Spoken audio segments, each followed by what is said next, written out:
Lillian White was shocked. What was the magistrate planning? The new magistrate, surnamed Hill, given name Thomas, had previously served as a county magistrate on the border.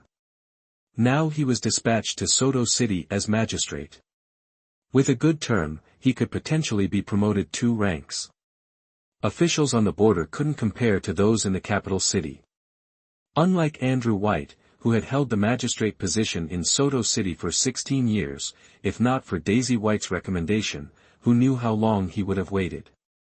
Lillian White was extremely worried. Thomas Hill might want to make an example of the White Horse Temple monks, and the pilgrims would be implicated as well. Confined with the pilgrims and monks in the main temple, where women made up the majority of the pilgrims, the younger girls wiped away their tears, while women Margaret Willow's age fearfully recited Buddhist scriptures, praying to Buddha for protection. In contrast, Lillian White appeared somewhat indifferent, sitting and idly observing the lit lamps, seemingly bored.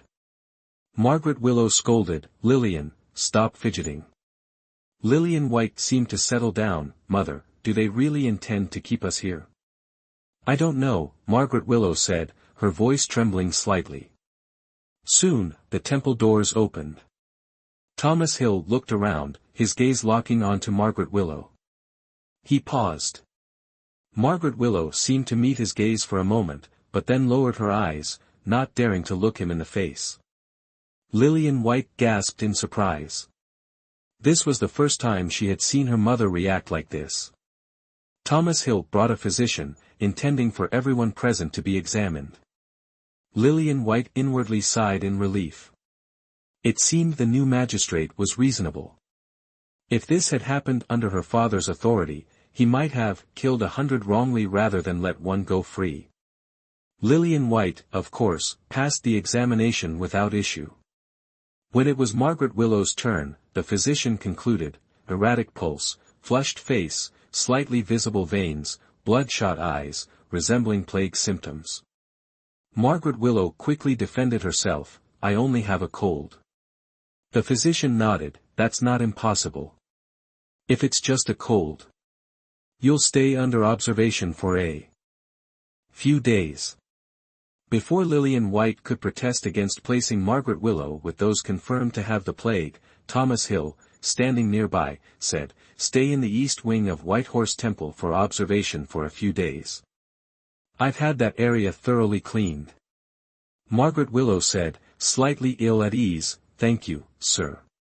Thomas Hill nodded, but his eyes, as they looked at Margaret Willow, shone brightly.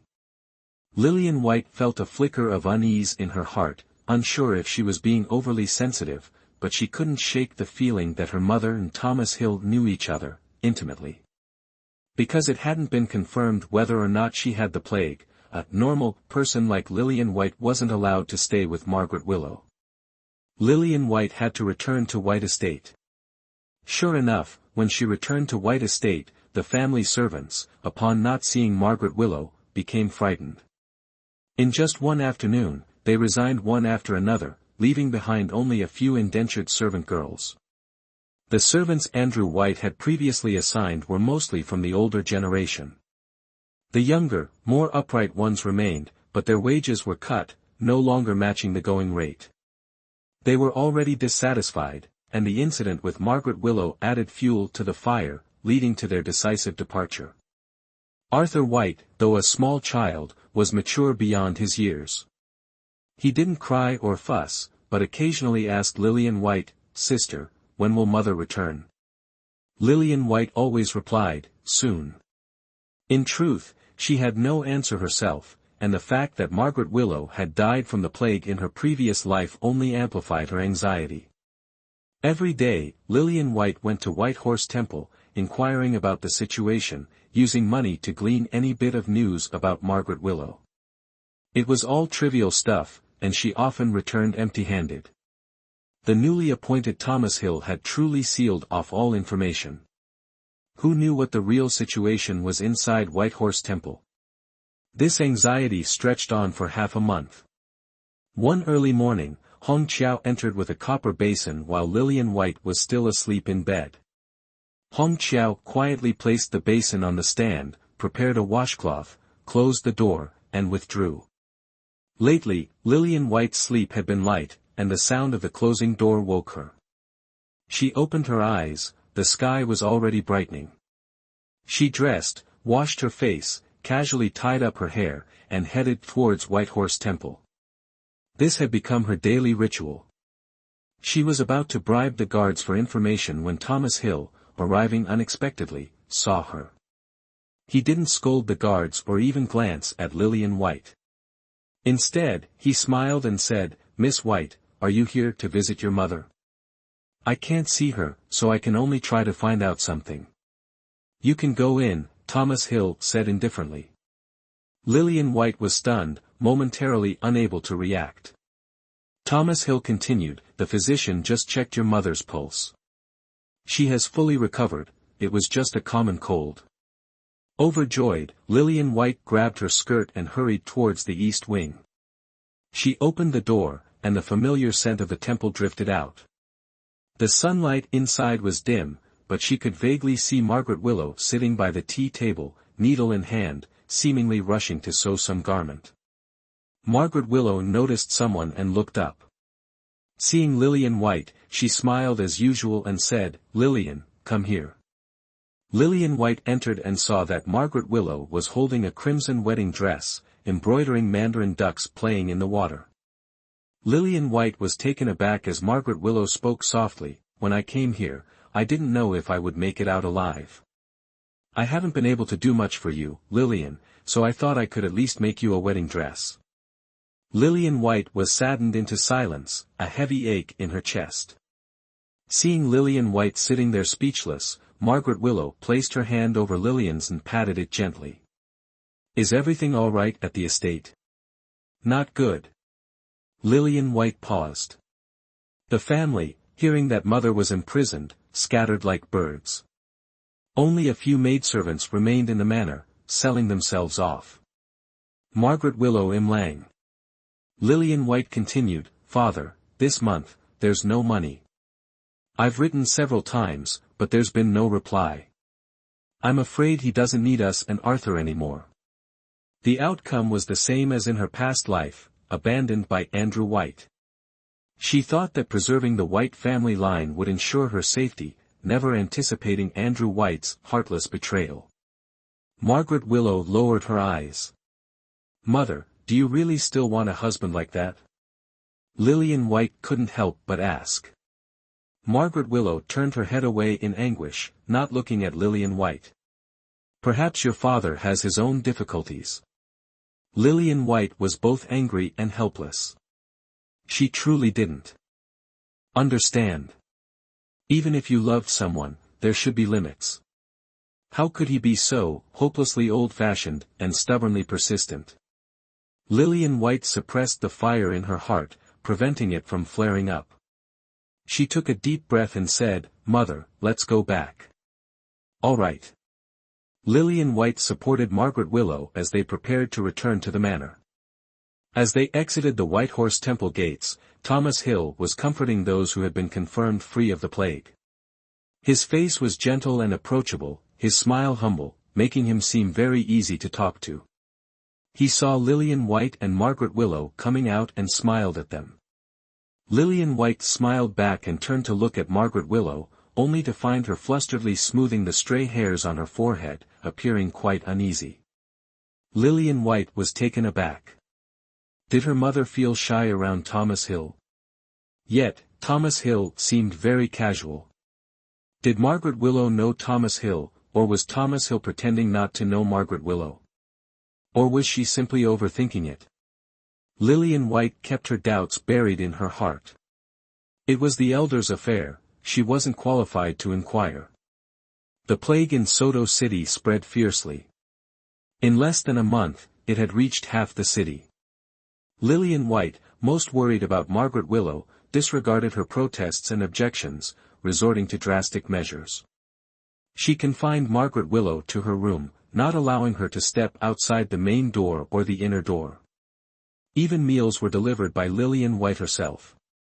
Initially, Margaret Willow used a hunger strike to rebel against Lillian White's actions, but after Lillian White tearfully pleaded with her, emphasizing filial piety, Margaret Willow calmed her displeasure. Lillian White had correctly guessed that Margaret Willow was soft-hearted. With Margaret Willow confined to her room, Arthur White was under Lillian White's care. In truth, Lillian White didn't do much for him. It was simply that wherever she went, the anxious physicians and her husband, Amber Fields, also appeared. Amber Fields, unwilling to leave her husband alone to travel down the mountain, followed him and temporarily resided in the White estate. Amber Fields worked from dawn till dusk, sleeping only 2 hours each night. If she was like this, it was even more unimaginable how busy her husband was. Lillian White, heartbroken for Amber Fields, could only offer her late-night snacks. She brought a bowl of bird's nest soup to Amber Fields' room and found her asleep, slumped over the table. Lillian White nudged her a couple of times, and Amber Fields slowly opened her eyes, looking at her drowsily. Lillian White handed her the bird's nest soup. "Drink this." Upon seeing the bird's nest soup, Amber Fields' eyes widened. "Are you crazy? Your father hasn't given you any living expenses for a month, and you're giving me bird's nest soup." "These were all left by Lady Grace. You know, Mother and I don't eat these things. It's a waste to leave them there. Don't be difficult, just eat." Amber Fields paused for a moment, forcing herself to eat a few bites. Seeing that Amber Fields seemed preoccupied, Lillian White asked, "What's wrong?" "Today, 8 more patients were diagnosed. Although the scope has narrowed, it's either chicken cholera or rat plague. But, today, Physician Wong also contracted the pestilence." I'm afraid, her worry was naturally for her husband. The ever-resilient Amber Fields burst into tears. "If anything happens to him, I don't want to live." Such melodramatic words would never come from Amber Fields' mouth, unless it was about her husband, Conor McGregor. Lillian White's heart sank, becoming worried as well. She wasn't one for excessive sympathy. Regarding Physician Wong's misfortune, she could only express regret. However, it was different when it concerned her good friend's husband. It could be said that Lillian White had indirectly played matchmaker for Amber Fields and Conor McGregor, creating a match made in heaven. Back then, Amber Fields, as Lillian White's martial arts instructor, was heartbroken over Lillian White's injuries, constantly tending to her with medicine. Her tuition fees were all spent on medicine. Lillian White, feeling sorry for her, wanted to advise Amber Fields, but Amber Fields was stubborn and wouldn't listen. Lillian White had no choice but to find a medicine farmer to buy herbs, lowering the cost for Amber Fields. That's how she found Amber Fields' husband. Amber Fields climbed mountains and crossed rivers every day to buy medicine. The medicine farmer, living deep in the mountains, had never seen a woman before.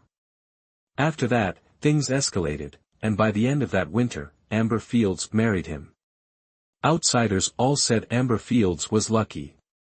A village girl like her, with her plain looks, actually found a handsome and gentle medicine farmer. How could she not be lucky? Amber Fields generously admitted that she was indeed lucky. Conor McGregor had lived in the mountains with his father since childhood and had never gone down the mountain. His father handled the medicine sales. His father had just passed away, and his first business deal was for Lillian White's medicine. The first woman he saw was Amber Fields. Even after Conor McGregor met the breathtakingly beautiful Lillian White, he still firmly believed that no one could surpass his wife, Amber Fields, in beauty. This was also the reason why Amber Fields insisted on following Conor McGregor. Simply because Conor McGregor loved Amber Fields wholeheartedly. Clara Rivers once teased that in Conor McGregor's eyes, there was only one woman, his wife, everyone else was a man. Now, with this happening, Amber Fields' fear and anxiety were only natural. Lillian White said, "Why don't you stop Conor McGregor? He's been researching this pestilence lately, and there was some progress a few days ago. But recently, the scope of the pestilence has expanded, and he's putting all his energy into helping the people." Sigh. Lillian White understood Amber Fields's feelings at this moment. It was like how she had feared her mother contracting the pestilence a few days ago. Facing death wasn't about fear for oneself, but fear of loss. Losing a loved one was the most painful thing in life. Lillian White fiercely protected Margaret Willow. She was domineering and overbearing, perhaps without even realizing it. How could Amber Fields be any less determined? But a few days later, Conor McGregor contracted the pestilence. Conor McGregor was originally supposed to be sent to the quarantine camp, but Amber Fields desperately stopped it. Who would dare take in a patient with the pestilence? Lillian White bit her lip. She would. White Estate was large, and she settled Conor McGregor in the north courtyard. Except for Amber Fields, no one else was allowed to approach.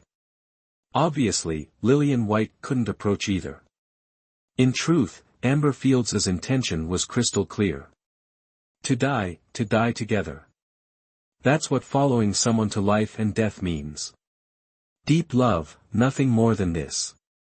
Lillian White tried several times to visit Amber Fields in the north courtyard, but Hong Chiao desperately stopped her each time. Lillian White said, "I just want to look from afar." She was truly worried, even though she understood early on that Amber Fields and Conor McGregor were at death's door. But Amber Fields was her only close friend, she couldn't pretend to be ignorant. Hong Chiao grabbed Lillian White's sleeve, stubbornly shaking her head. "Madam has given explicit instructions not to allow Miss to go to the north courtyard." Lillian White was taken aback. Margaret Willow usually didn't interfere in her affairs, always indifferent. Unexpectedly, she was now obstructing her. Lillian White bit her lip. "At least let me collect the bodies in time." As she spoke, tears welled up. She had never felt such sorrow, not even when Andrew White abandoned her and her mother. Seeing Lillian White crying like a weeping willow, Hong Chiao felt a pang of sympathy. "How about, Miss, you just take a look from the entrance of the north courtyard?" "All right." Lillian White nodded eagerly. At this moment, where was any trace of her usual ladylike composure? She hurried to the entrance of the north courtyard. The clever Hong Chiao shouted loudly inside, Miss Amber Fields, are you there?" Inside, it remained as silent as before. Lillian White's chest tightened, and she raised her voice, "Amber Fields, it's me. Answer me if you can hear me."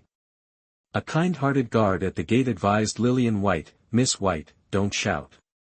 The two inside must be dead already." A coldness flickered in their eyes, and Lillian White couldn't help but tremble, her heart turning to ice. Relationships between people were truly as thin as paper. Wasn't she the same? If Amber Fields wasn't her good friend, how could she care whether she lived or died? The door was slightly ajar, and a slender figure was visible through the crack.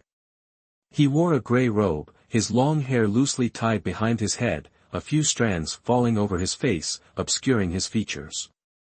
Only his bright, unclouded eyes allowed Lillian White to recognize him. Conor McGregor. A Conor McGregor who was nothing but skin and bones.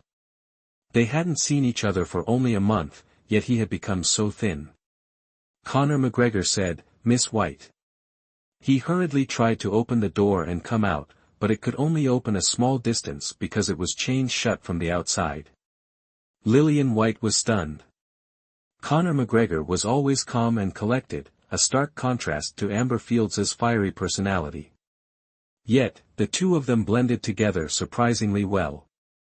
Seeing this, the guard at the door shoved his staff through the crack, hitting Conor McGregor on the head. Conor McGregor, weak as he was, fell to the ground, but his hand still reached out towards Lillian White, clutching a white silk handkerchief. Hong Chiao called out to the head guard, "Sir, he just wants to give my miss something. Can you please help?" "What plague-ridden thing? Who dares take it? What if we get infected?" The guard seemed extremely cold, refusing Hong Chiao's request. Lillian White, slightly angered, felt that the guard was excessively afraid of death. Without a word, she stepped forward and took the handkerchief herself.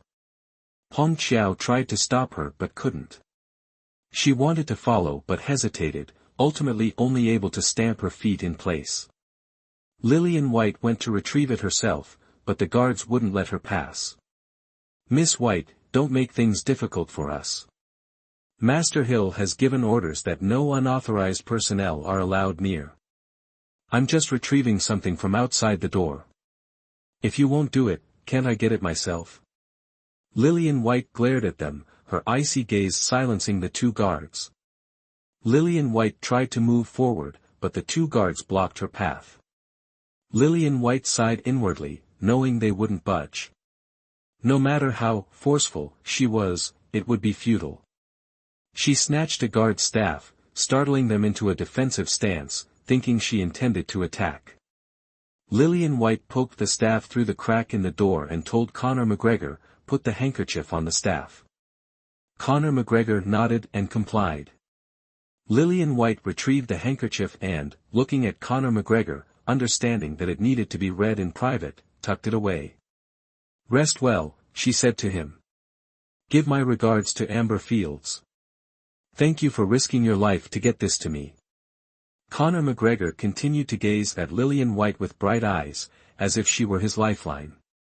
Back in her room, Lillian White instructed Hong Qiao to boil water for tea.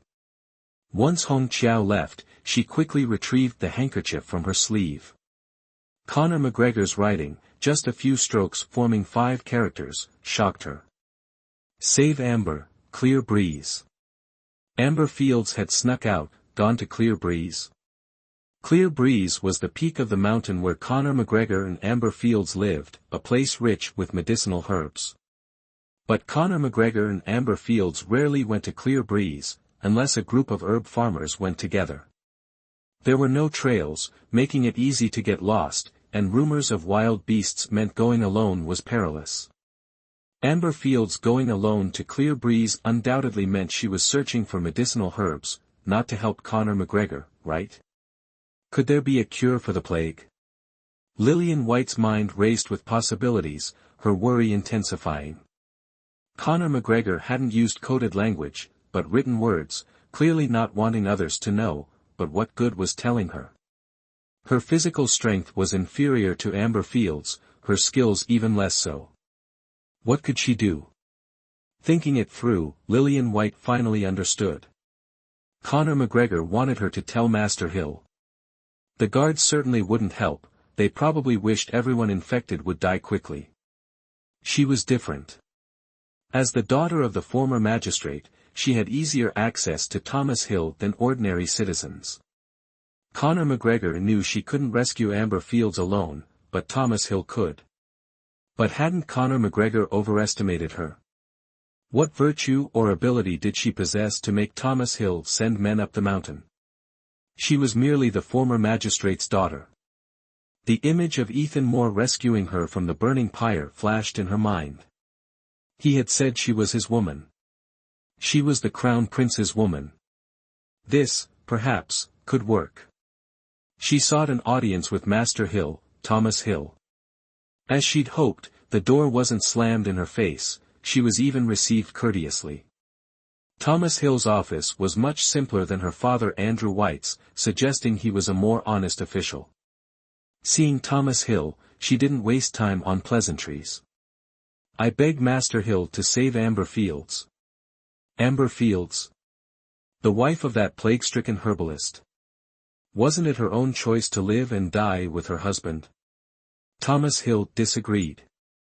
Lillian White parted her lips, took a breath, and said, "The herbalist, Conor McGregor, seems to have developed a cure for the plague, although it's not yet confirmed. This remedy lacks one ingredient, which needs to be picked from Clear Breeze Mountain. Amber Fields, in an attempt to retrieve it, went alone and her fate is now unknown. I implore Master Hill for help." Lillian White knelt, her face sincere. Thomas Hill hastily helped her up. "Miss White, please rise. I just don't understand why Conor McGregor didn't tell me about this at the time, but waited until something happened. Master Hill, you don't know that Conor McGregor's father was originally a highly skilled physician. Because he was overconfident, he misdiagnosed a patient, leading to their death. Filled with remorse, he retreated to the forest to become an herbalist. Raised in this environment, Conor McGregor developed an extremely cautious personality. He wouldn't attempt anything without absolute certainty. Thomas Hill nodded in understanding. So, Miss White, what do you want me to do? The existence of a cure for the plague needn't be publicized. Of course, the most important thing is to request Master Hill to send someone up the mountain to rescue her. I will do as Miss White suggests. Lillian White smiled in acknowledgement. Such a swift agreement, could it be due to Ethan Moore's influence? Worried about Amber Fields, Lillian White followed along. She was relatively familiar with Clear Breeze Mountain, so she led the way, ahead of the constables who continuously called out Amber Fields' name. Having not stretched her limbs for days, Lillian White felt somewhat tired after wandering on the mountain for 2 hours. She stopped, leaned against a tree, and panted, resting for a moment. After recovering, she bit her lip and continued upwards. Miss White, would you like to rest for a bit? A constable, catching up to where she had stumbled, asked. Lillian White waved her hand dismissively, suddenly noticing that several constables had overtaken her. Lillian White thought, she was getting old, her physical strength couldn't keep up with these young people. She then thought, a spinster like her, not yet married, it truly was a waste to have lived again after jumping off a building. Looking up at the clear blue sky, Lillian White's worries intensified. If she reached the cliff without seeing Amber Fields, she would just have to jump off and search for her in the underworld. Lillian White had only taken a few steps when she heard wolves howling. A shiver ran down her spine, as if possessed by a spirit, she was inexplicably drawn towards the sound. When she reached a clearing surrounded by vegetation, she saw 3 or 4 wolves circling a tree, howling ferociously. Lillian White shifted her gaze upwards and discovered a wounded Amber Fields clinging to the trunk, her face filled with terror as she watched the hungry wolves below, waiting for her to lose her grip. Lillian White froze, her fear genuine. Although she had trained in martial arts, she had never experienced actual combat. Moreover, with even Amber Fields, a skilled martial artist, forced to take refuge in a tree, she had no chance of winning. Thinking it over, Lillian White decided to retreat a few steps and seek help. She lacked the ability, so it was better to be the damsel behind the heroic man. Unexpectedly, her foot stepped on a branch. The crisp snap echoed, catching the attention of a hungry wolf. Its gray eyes fixed on her menacingly as it lunged. Lillian White paused briefly, then ran. The hungry wolf, its target shifted, gave chase, the entire pack following Lillian White. Amber Fields, seeing Lillian White lead the wolves away, was moved to tears. Lillian White was truly brave, using herself as bait. Amber Fields murmured, "Lillian, you are truly my good sister." She trembled as she spoke. Isn't Lillian White carrying Ethan Moore's child? Running while pregnant? I fear. Amber Fields screamed frantically, "Help!" Lillian White, panicked and disoriented at the front lines, ran back and forth. When she finally caught her breath, she realized with astonishment that she didn't know where she was. Before she could panic further, the wolves continued their relentless pursuit. Lillian White groaned skyward and continued to flee. If she had known this would happen, she wouldn't have come. As Lillian White ran, her long skirt caught on a nearby branch, sending her sprawling. The wolves behind her lunged fiercely. Lillian White, terrified, turned to see the wolves' drooling tongues lolling before her eyes. Despair welled up within her. Was her destiny not to die from jumping off a building, but to become a wolf's snack? Oh, the cruel twists of fate. Suddenly, several arrows whizzed through the air, striking the wolves. Several fell dead. The imminent danger seemed to vanish in an instant. Cheers erupted. Someone shouted, Master Hill's archery skills are incredible. Master Hill is truly a hidden talent. Lillian White turned her head to look and saw Thomas Hill approaching her. He handed his bow and arrows to a young officer, simply asking, "Miss White, are you all right?" Lillian White extended her hand, revealing bloody scrapes. It looked quite gruesome. Thomas Hill frowned and glanced at the officer. "Didn't I order you to protect Miss White?" The officers nearby lowered their heads. Lillian White interjected, "It has nothing to do with them. I was the one who wandered off. By the way, has Amber Fields been rescued?" "We haven't found Miss Amber Fields yet," several officers replied. Lillian White smiled. "It's all right, I've found her. I'll lead you there." The officers were overjoyed, thinking their task was finally complete. After Lillian White wrapped her injured hand with a handkerchief and surveyed the surroundings, her expression darkened. She hesitated. I've forgotten how I got here. Everyone." And so, the group continued their search for Amber Fields. Having learned her lesson, Lillian White stayed close to Thomas Hill. Before she could express her gratitude for his earlier rescue, she asked, "Thank you for saving me, Master Hill. I saw your impressive archery skills just now. Did you train in martial arts before, Master Hill?" "I served in the military for 10 years. "Oh." Lillian White was surprised. "Then why did you become a civil official, Master Hill? You should be continuing to fight on the battlefield." Thomas Hill chuckled, joining the army that year was out of necessity. 10 years as a soldier, I was sick of it and wanted to retire. It just so happened the old magistrate resigned and retreated to the mountains. While there's no shortage of magistrates, because of the old magistrate's remote location, the court didn't send anyone, so I persevered and bought this magistrate position." Lillian White had heard that Thomas Hill initially held a position in a backwater town. Hearing him say this, she could imagine how desolate that town must have been, certainly not profitable, with no officials willing to take the post. Although Soto City was also a border region, it was still a city. Even if it wasn't lucrative, at least he could be a local emperor here. Far from the emperor's reach, the court couldn't control it. However, Lillian White was curious, how did this magistrate who bought his position end up being dispatched to Soto City? Lillian White found Thomas Hill quite approachable and voiced her doubts. Thomas Hill generously explained, "I happened to save the Prince of Gong. He had an injury to his waist and was called back to the capital by the princess consort for treatment. The crown prince didn't follow, and while escaping, he came near our town and stayed there to recover. When your father was transferred, the court couldn't immediately find a replacement.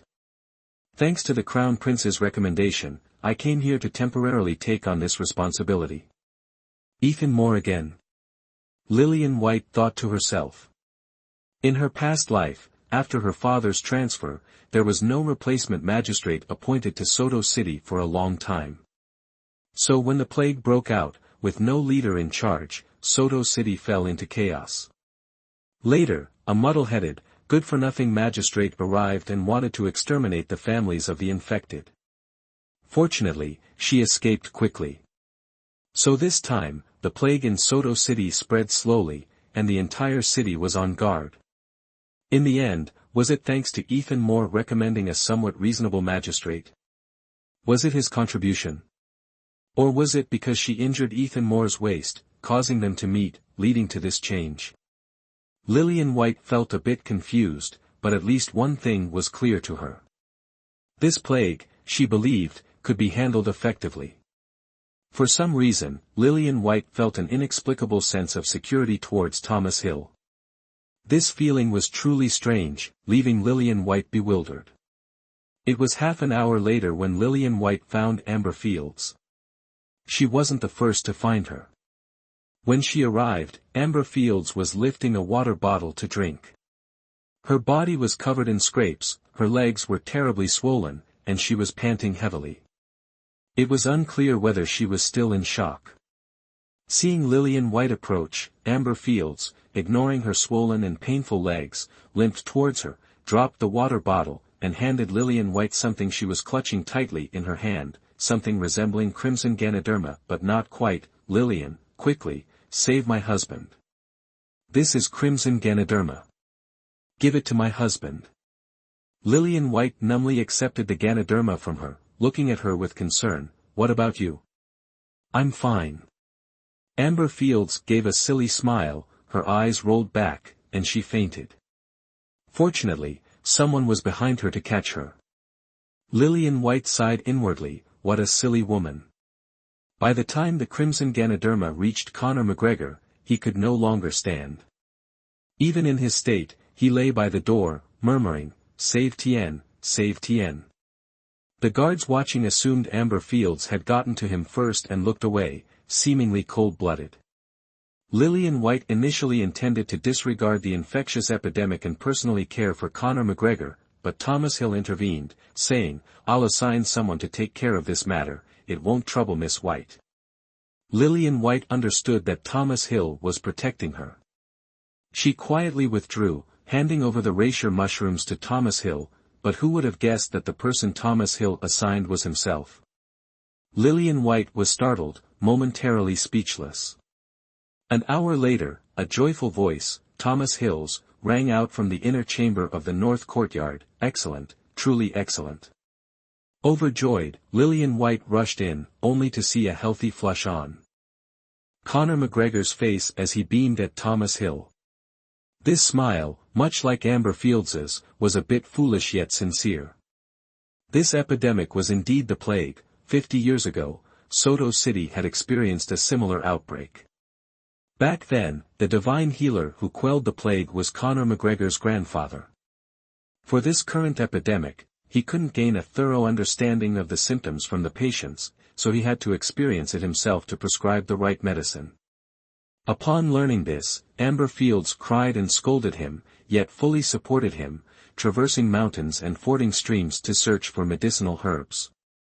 Lillian White admired Conor McGregor's self-sacrifice and even more so, Amber Fields' unwavering devotion. If all of this had happened to her, she would have thought Conor McGregor was foolish, resenting him for his disregard for his own well-being. Such profound, self-sacrificing love was beyond her. Thus, the epidemic gradually subsided. Conor McGregor was revered as a divine healer in Soto City, beloved by the people. This time, Thomas Hill's arrangements and command minimized Soto City's losses, and his prestige quickly surpassed that of Andrew White, who had been the city's governor for over a decade. Everyone in Soto City was talking about either Conor McGregor or Thomas Hill. The citizens donated a pharmacy to Conor McGregor, which he gently declined. Lillian White didn't understand Conor McGregor, so Amber Fields explained, "He grew up in the mountains and isn't really suited for, or accustomed to, interacting with strangers. Plus, he enjoyed his peaceful life before and doesn't want to change it." Conor McGregor remained a rural herbalist, and Amber Fields remained the herbalist's wife. Only the price of their medicine increased, with demand outstripping supply.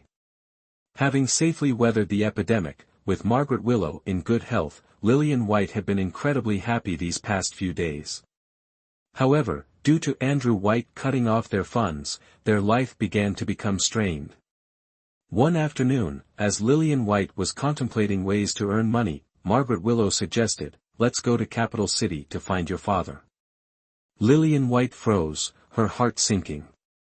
She had found the days without her father quite comfortable. She would rather stay in Soto City than go to the capital. Arthur White, nestled beside Margaret Willow, chimed in, "Wherever Mother is, Arthur will be there."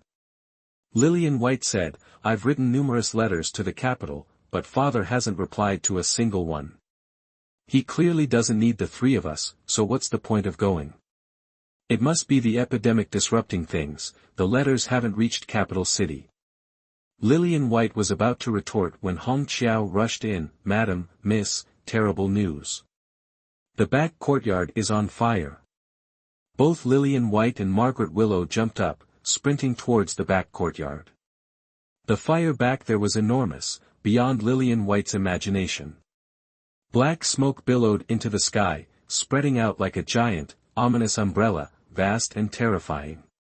The White Estate, all told, had only 10 people, and such a small workforce couldn't possibly extinguish this raging inferno. If the fire wasn't put out, it would engulf the entire White Estate, reducing their home to ashes. Lillian White dashed out of the White Estate and ran towards the government office, frantically pounding on the main gate. Thomas Hill, roused from his sleep, listened to Lillian White's urgent plea and immediately dispatched men to the White Estate to fight the fire. Thomas Hill was a formidable man, perhaps due to his 10 years in the military. He commanded the soldiers effectively and even joined the firefighting efforts himself. Arthur White's cries near the flames caught Lillian White's attention. Before she could reach him, Hong Qiao hurriedly informed her, "Miss, Madam is still trapped in the fire." "What?" Lillian White cried out in alarm. Without hesitation, she lunged forward, only to be pulled back by Thomas Hill. "I'll save her," he said, dousing himself with a bucket of water before plunging into the inferno. In that moment, Lillian White was stunned. The fire showed no sign of abating, yet it didn't spread further. It burned relentlessly, mirroring the blaze in Lillian White's heart. How she longed to see a figure emerge from the sea of flames, but none appeared. None at all. Hong Qiao wept, blaming herself. "It's all my fault. I didn't watch over Madam." Arthur White tugged at Lillian White's sleeve, tears streaming down his face. "Will Mother be all right?" "She will be, Arthur. Don't worry." Lillian White's voice trembled as she reassured him. Her gaze remained fixed on the raging fire, desperately searching for a silhouette to appear. Finally, someone emerged. Thomas Hill carried Margaret Willow out. As he brought her to Lillian White recoiled in horror. Margaret Willow's face and thigh were burned.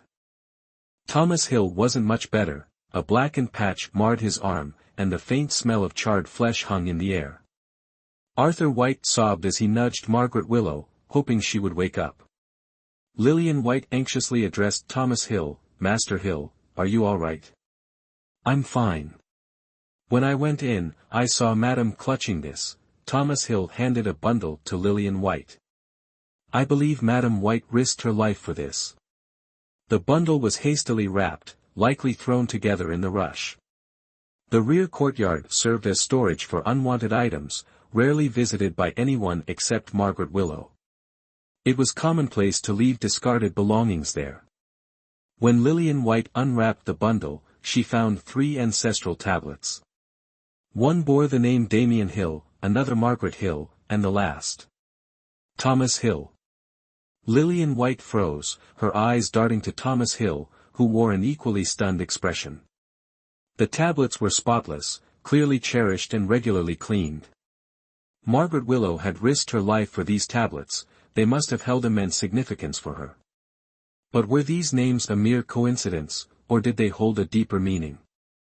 Before Lillian White could investigate further, Thomas Hill began to weep. Tears splashed onto the ground, appearing grotesquely vivid against the fiery backdrop, shimmering with the heat. He whispered a single word, "Akwong." Akwong was Margaret Willow's childhood name. Lillian White had never heard her father, Andrew White, address her mother that way. What was going on? At that moment, Margaret Willow's eyes fluttered open. She blinked weakly, tears welling up as she murmured something inaudible to all but Lillian White, who stood closest.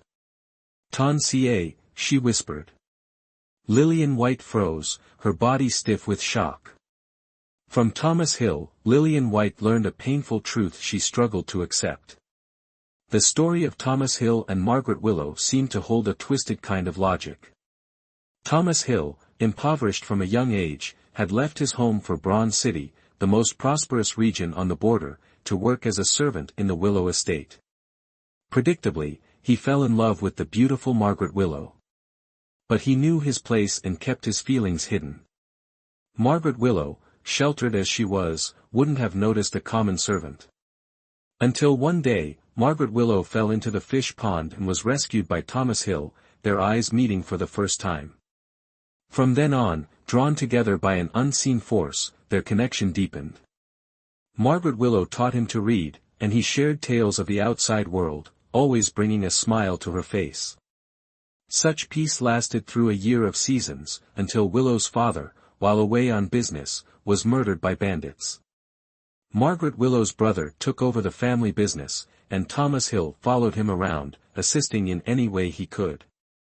That same winter, Thomas Hill's parents joined him at the Willow estate, and Margaret Willow's brother arranged for them to live comfortably within the household.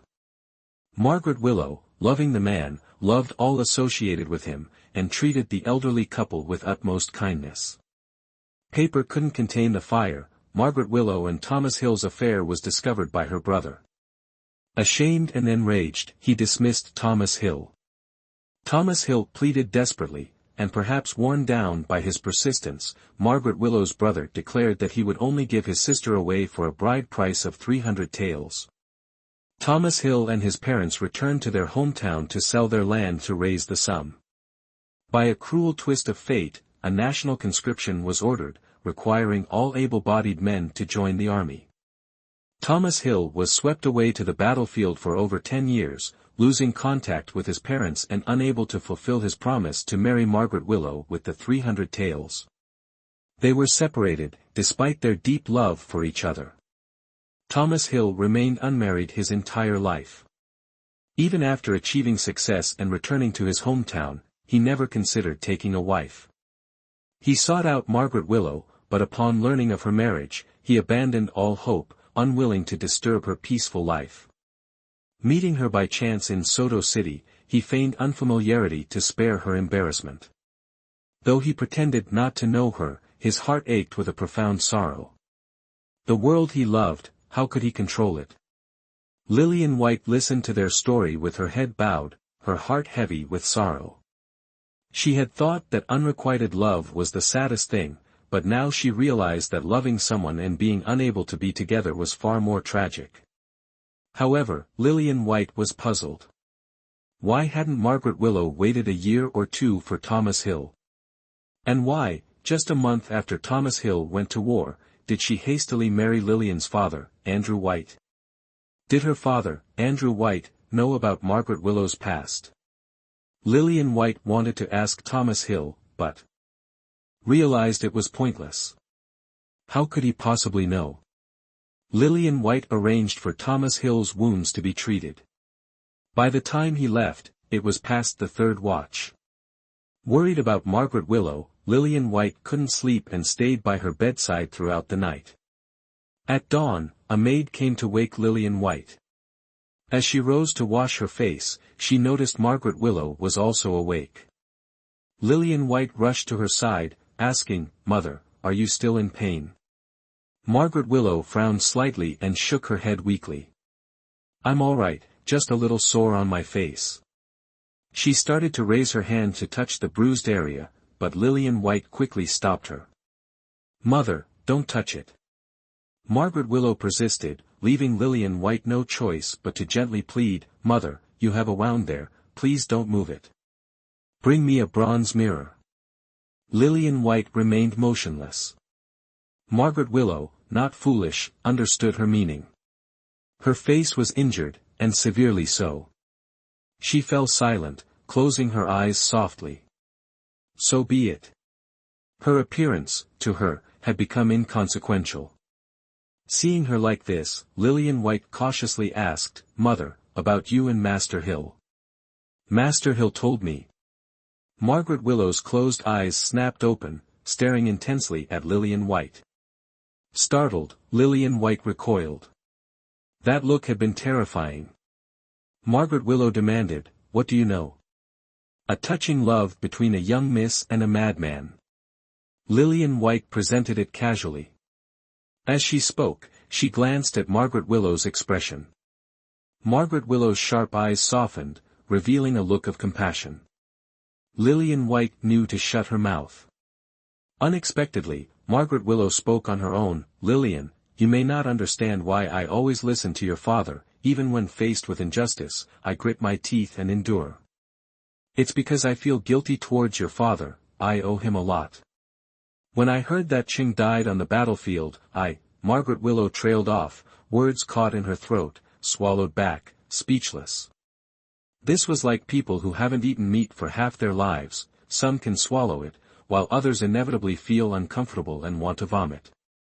Lillian White was the type who wanted to vomit. Listening to half of it, she felt truly uneasy. She said, "Mother, Lillian is your daughter. Your relationship with Mr. Hill isn't against morality. Before, you two were unmarried, it was a normal thing. What's so hard to talk about?" Margaret Willow smiled awkwardly. "It's good that you understand, it seems my worries were unnecessary." Lillian White offered no opinion as Margaret Willow adjusted the blanket and got up to leave. Margaret Willow called her again from behind, asking in a very low voice, "How is Mr. Hill's injury?" Lillian White reported the details. "His left shoulder has a patch of burnt flesh. There are also large and small scratches on his body, not very good." Margaret Willow's face turned pale. She didn't say a word. Lillian White bowed and excused herself. She returned to her room and fell asleep on the bed. When she woke up, it was already noon. Lillian White called Hong Chiao, who brought lunch and placed it on the tea table for Lillian White to enjoy. While leisurely eating her lunch, Lillian White asked, "Has Madam eaten?" "Madam," Hong Chiao hesitated. A bad feeling arose in Lillian White's heart. "Speak." Hong Chiao looked troubled. "Madam ordered me not to say." "Who is your master?" "What use is a disobedient maid? The house just happens to be short on silver, I'll sell you to a brothel." Lillian White looked coldly at Hong Chiao, who immediately trembled with fear, kneeling on the ground and pleading, "Miss, please spare my life. Madam went to White Horse Temple to pray, fearing you would worry, she told me not to say." If it was just praying at White Horse Temple, why couldn't she say? Why be so secretive? Lillian White worried, put down her lunch, and ordered Hong Chiao to prepare the carriage, deciding to go to White Horse Temple herself. Arriving at White Horse Temple, Lillian White was about to enter the temple when a young nun stopped her. "Benefactor White, halt." After the plague, the monks at White Horse Temple all recognized Lillian White. Lillian White frowned. "Why?" "Madam Willow is confessing to the Buddha, no outsiders are allowed to eavesdrop." Lillian White was naturally a deep thinker. Logically, what Margaret Willow was confessing to the Buddha should be about her and Thomas Hill, something she shouldn't know. Or was it the thing Margaret Willow wanted to say earlier but didn't? Lillian White's heart became restless. She pursed her lips and said to the little nun, "Little nun, is there a lavatory here? I need to relieve myself." The little nun stared blankly, nodded, and pointed to the right. Lillian White understood the implied smile and walked in the direction the little nun's finger indicated. Reaching the corner, Lillian White looked back. The little nun had hurried away on her own. Lillian White took a deep breath, changed direction, turned to the back of the pavilion's pillar, leaned against the door, and tilted her ear to listen. "Buddha, this disciple knows her sins. This disciple wants to atone, but is always powerless. Although he married me for his ambition, he treated me well. But I betrayed him.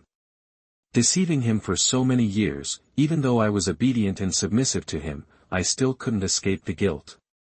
Every time I see Lillian, my chest aches." This disciple thought that as long as I saw Lillian marry a good man and raise Arthur, this life would be joyful. Never did I expect that someone buried deep beneath the yellow earth could clearly stand before this disciple. My heart died the moment news of his death on the battlefield spread. If I hadn't been carrying his child, I would have followed him long ago. Now, my heart truly aches, not with rekindled embers, but with despair. I feel guilty towards Andrew White, and even more so towards Ching. This disciple doesn't know what to do. I pray to Buddha for guidance. Lillian White's face paled, her lips were frighteningly white as she listened to the words. Each word pierced her heart like a knife. She wasn't Andrew White's daughter, but Thomas Hill's. All these years, Margaret Willow seemed to have seen through life, not because her love for Andrew White was trampled upon and her heart died, but because the man she cherished died on the battlefield, and her heart died from grief. Margaret Willow's boundless tolerance towards Andrew White wasn't blind love, but a guilty conscience. Lillian White collapsed to the ground, breathing heavily, her mind blank. "Benefactor, Miss White, why are you here?" A young monk passing by saw Lillian White sitting on the ground, her face dazed, and hurried forward to inquire. At that moment, the window above Lillian White opened.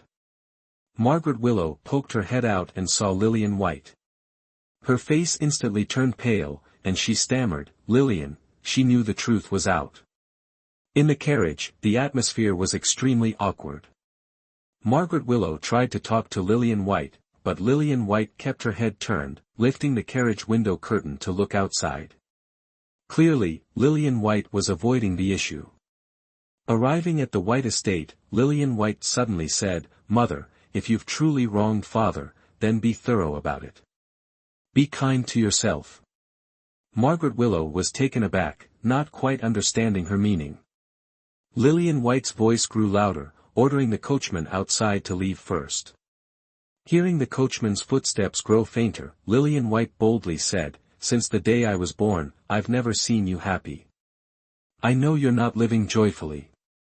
Before, I thought it was because your love died, but now I know it's because of loss. In short, you've truly wronged Father, so why tie yourself down and make life harder? You can't let go of Thomas Hill. You two love each other. It's been so many years, pursue it." The word pursue was taboo for Lillian White. In her past life, she had pursued to the point of tragedy. But this word also had a prerequisite. Love or not love? If there was love, why hesitate to pursue? At least the odds were in their favor. Margaret Willow said, "Lillian, I'm so glad you understand. But Lillian, one must be grateful. Ching-ji and I are in the past. Even if your father wasn't good to us, you must remember that if he hadn't married me into the White family, I, with child, would have been burned at the stake." Margaret Willow paused. "There's no need to discuss this further. We'll go to the capital in a few days." Margaret Willow was no longer a little girl. Shamefaced at her strange thought, Lillian White replied, "Yes." Had Andrew White's life, in which she'd helped him secure his position and avoid disaster, been enough to repay her debt? Capital City, once a distant term, now felt increasingly close, suffocatingly so. Lillian White suddenly asked, "Mother, are you truly done with Thomas Hill?" Margaret Willow nodded. Back then, Lillian White naively believed that, like her and Ethan Moore, disappearing far away would sever all ties. She didn't understand the saying, "Fate is predetermined, what's yours will find you, no matter how far you run." More than 10 days had passed since Margaret Willow wrote to Andrew White, with no reply. Lillian White watched her mother's anxious pacing, finally snapping, "Mother, let it go. Father doesn't care about your repayment." Margaret Willow glared at her, silencing Lillian White. In truth, Margaret Willow understood Andrew White's nature better than anyone. Instead of a convincing reply from Andrew White, she received a visit from Thomas Hill. The chill winds had arrived, and homes were lighting their hearths. White Estate, lacking funds, remained cold. Thomas Hill's arrival with coal was a timely act of kindness. Lillian White politely received Thomas Hill.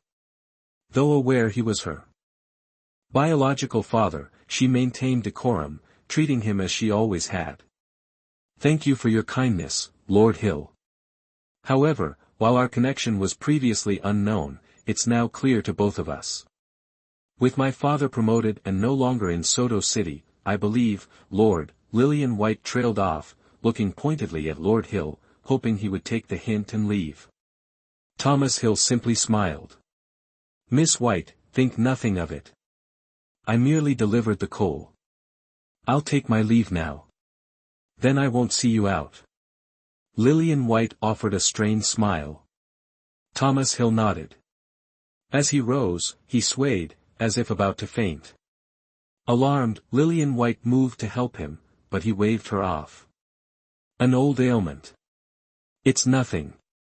Just then, Margaret Willow arrived. Seeing Thomas Hill, her first instinct was to hide her scarred face. Lillian White smiled wryly. A woman's vanity was eternal. Even Margaret Willow, who seemed to have seen through life's illusions, was still flustered by the man she loved. Thomas Hill clearly saw Margaret Willow's face, and a pained expression crossed his own. He pressed his lips together, took a deep breath, and approached her directly. "Madam, I bid you farewell." Margaret Willow simply nodded. Thomas Hill crossed the threshold, took a few steps, and then collapsed onto the wet pavement. A cry rang out. Margaret Willow instantly turned, about to rush forward, but Lillian White reached Thomas Hill first, lifting him and calling, "Lord Hill! Lord Hill! Wake up!" He remained unconscious. Lillian White instructed Hong Chiao, who stood nearby, "Fetch a doctor." Hong Chiao covered her mouth, numbly nodding before running off.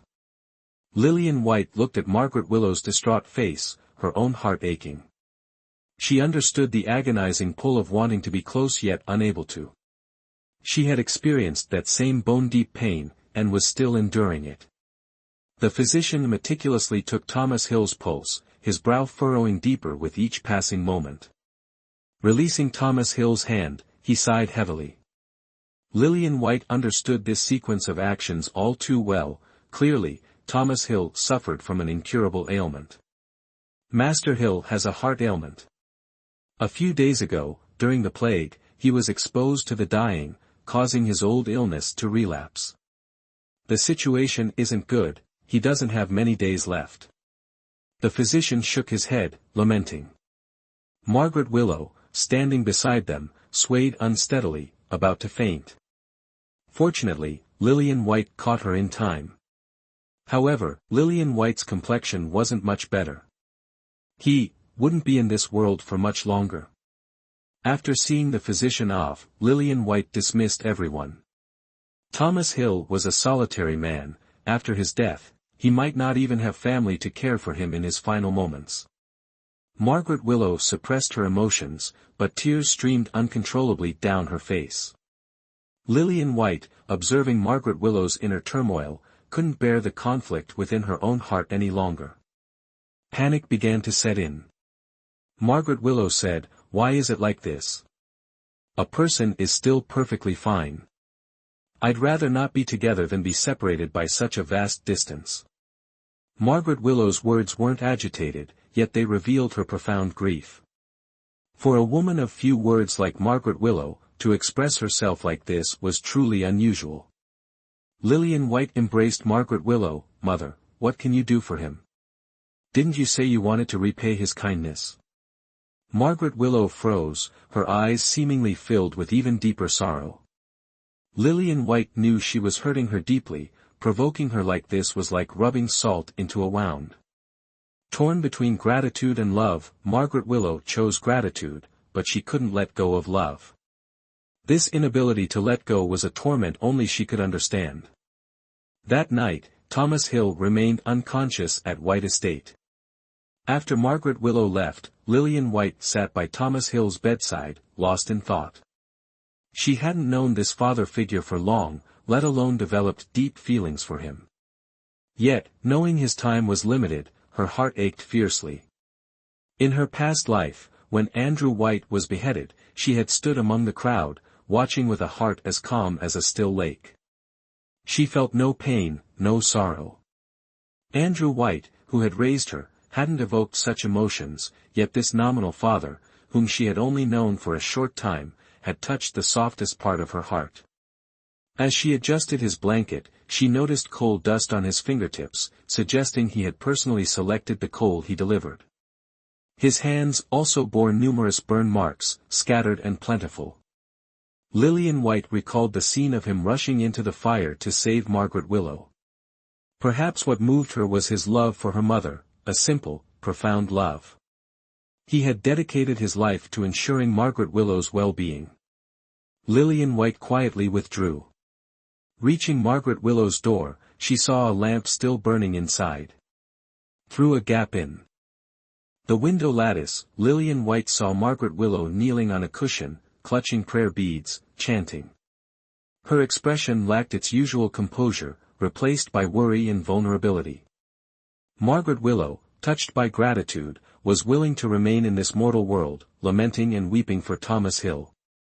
Lillian White returned to her room, picked up a brush, and with a serious expression, began writing on a sheet of fine paper. After writing a lengthy passage, she placed it in an envelope addressed to Andrew White, left it on the table, undressed, and went to bed. The letter was sent out by a swift messenger. Unlike previous letters that seemed to vanish into thin air, this one received a prompt reply within days. Lillian White's heart turned cold as she held Andrew White's response. It seemed that only when his interests were threatened did he cast aside all pretense of affection. Unfolding the letter, she found a divorce decree dripping with resentment. Andrew White's name was prominently displayed, and the words, "Not chaste," burned like a brand. Yet, Lillian White folded it calmly and walked towards Margaret Willow's room. She had written to Andrew White, a letter filled with feigned tears and accusations. She claimed to have witnessed Margaret Willow's infidelity, offering apologies on her mother's behalf and begging for forgiveness. Knowing Andrew White's unforgiving nature, Lillian White had anticipated his reaction. As expected, the divorce decree arrived, severing the ties between Andrew White and Margaret Willow. Margaret Willow refused to face reality, so Lillian White made the choice for her.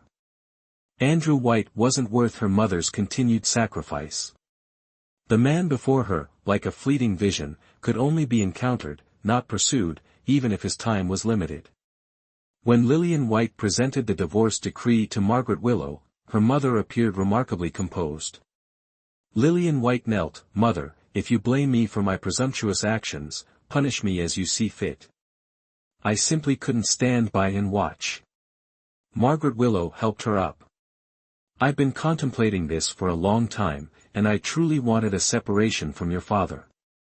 But I understand him too well. He wouldn't agree easily, not with you here, and especially not with his fear of public scrutiny.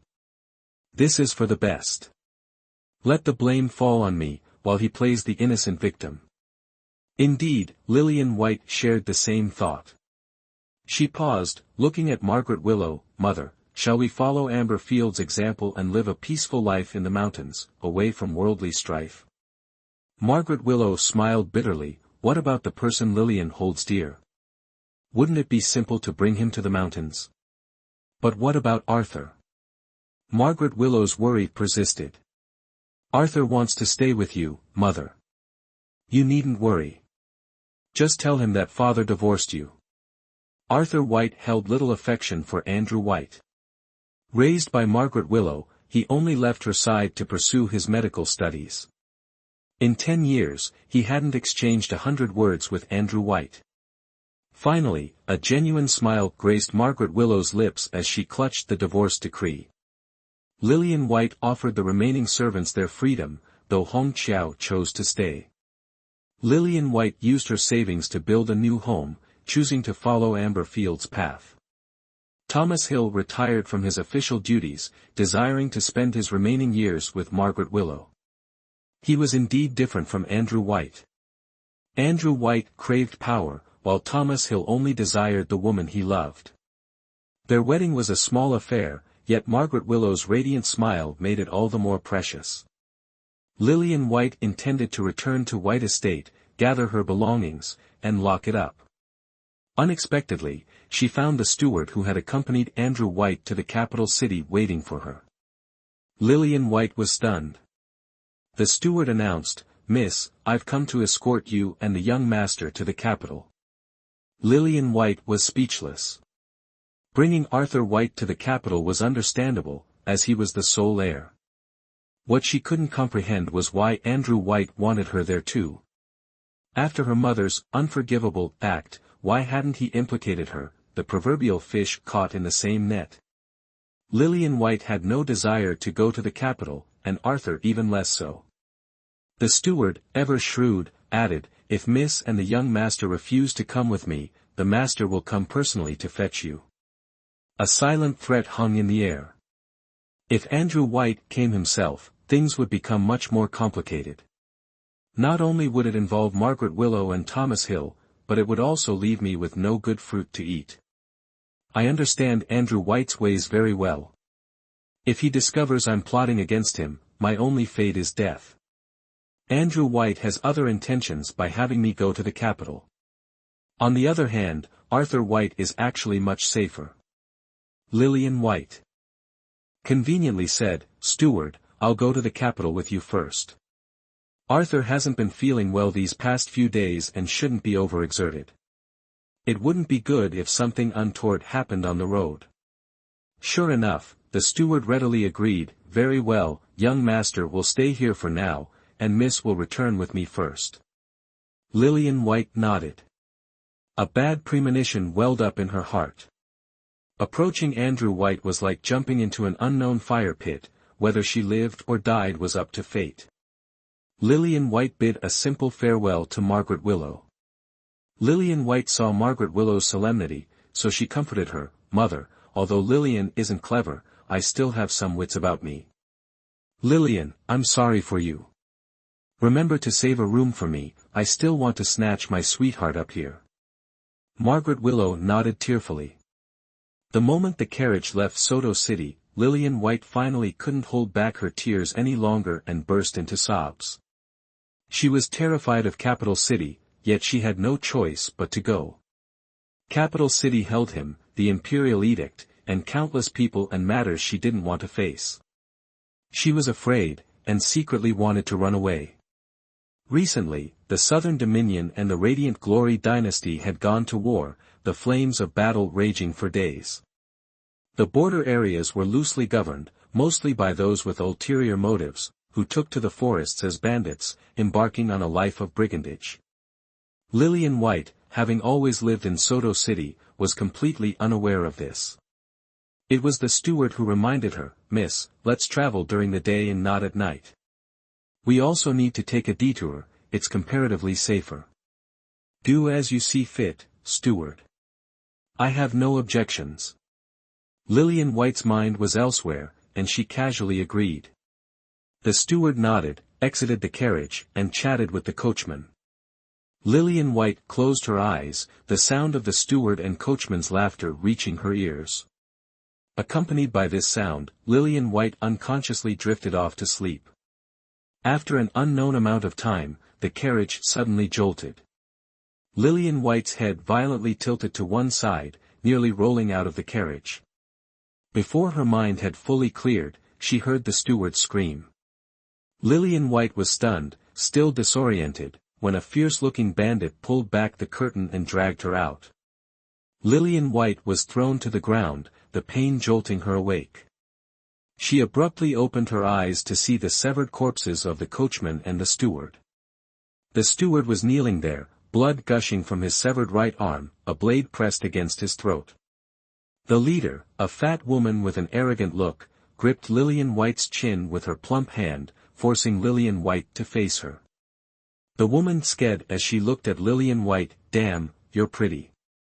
It's a pity you're a married woman, not a virgin. Won't fetch a good price." Lillian White had always disliked young maidens' attire and had always simply dressed as a young wife. Because of her ruined reputation in Soto City, she didn't care about these things. A lecherous bandit leered at Lillian White and said to the fat woman, "Boss, since she's already been deflowered, why not let me have some fun with her? Such a beauty, it's a waste to just sell her directly." The fat woman glared at him, delivering a resounding slap with astonishing force. "My bitch's underlings got some guts, huh?" she sneered. "Trying to rough up a whore. If you want to bang a hooker, go to a brothel and do it right." Lillian White assessed the situation, realizing a direct confrontation was hopeless. Enemies surrounded her, and the formidable fat woman blocked her escape. She decided to wait and watch. "Toss her in the big black carriage," the fat woman, a bitch, commanded. She shoved a pill into Lillian White's mouth and, like a piece of meat, threw her at the feet of a skinny man built like a monkey. "Count M. 10 yet? Get the goods moving." Yes, ma'am, the skinny man replied, dragging Lillian White into the black carriage. Lillian White, bruised and sore, tried to rub her leg but found herself under the scrutiny of 9 pairs of eyes. She froze as the skinny man counted, finally landing on 10 while pointing at her. He grinned foolishly and called out to a bitch, "Boss, 10 exactly. Ready to ship. Move it. Let's go." A bitch yelled, humming a cheerful tune. In stark contrast to the merriment outside, the inside of the carriage was filled with quiet sobs. Except for the bewildered Lillian White, everyone was crying. She turned to a young woman in a green dress and asked, "Are they selling us to a brothel?" The girl in green shook her head vigorously. No. Relief washed over Lillian White. They were clearly human traffickers, and there were only 2 likely destinations for captured women, brothels or wealthy households as servants. If not a brothel, then being a servant offered a better chance of escape. Then, where are they taking us? Lillian White asked, her anxiety easing. The army camp. Lillian White froze. What for? To cook. To be camp prostitutes, the girl in green wailed, bursting into tears. That was worse than a brothel. Lillian White had only heard whispers of camp prostitutes from gossiping neighbors. Soldiers, away from home for long periods, needed release. High-ranking officers, to appease their men, would procure women to satisfy their needs. Camp prostitutes were worse off than brothel girls. A brothel girl might serve 1 man a day, a camp prostitute endured countless men, treated as less than human. Lillian White looked at the 9 women in the carriage, a mix of young girls and women, all relatively attractive. So, they weren't categorized by virginity but by looks. Was this carriage considered the premium goods? The carriage rattled on for an unknown time. Lillian White, leaning against the wooden frame, realized she was utterly drained of strength. It dawned on her that the pill a bitch had forced on her was a muscle relaxant. Escape was impossible without strength. Even if she had to become a camp prostitute, Lillian White couldn't bring herself to do it. She might be a loose woman, but the thought of being used by so many, it was unimaginable. "Martha Black, got new merchandise?"